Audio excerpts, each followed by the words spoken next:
তুমি কি জানো, মাঝে মাঝে আমি নিজেকেই প্রশ্ন করি, কবে থেকে তুমি আমার জীবনের এত বড় একটা অংশ হয়ে গেলে।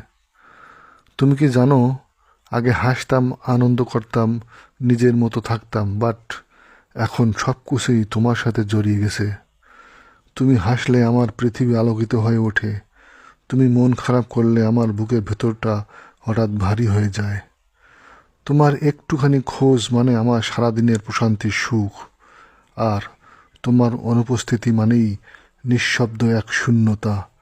আজ বুঝেছি, ভালোবাসা মানে শুধু কাউকে পাওয়া নয়, বরং কাউকে নিয়ে নিজের অস্তিত্বটা বদলে ফেলা। তুমি আমার ভিতরের শান্তি, আমার চোখের আলো, আমার প্রতিটা নিঃশ্বাসের প্রার্থনা। তুমি না থাকলে আমি শুধু এক দেহ হয়ে থাকব, প্রাণহীন, অনুভূতিহীন। তুমি এখন শুধু আমার ভালোবাসা নাও, আমার অভ্যাস, আমার প্রতিদিনের বেঁচে থাকার কারণ। আমার হৃদয়ের সবচেয়ে সুন্দর জায়গাটা তোমার জন্যই শুধু রেখে দিয়েছি।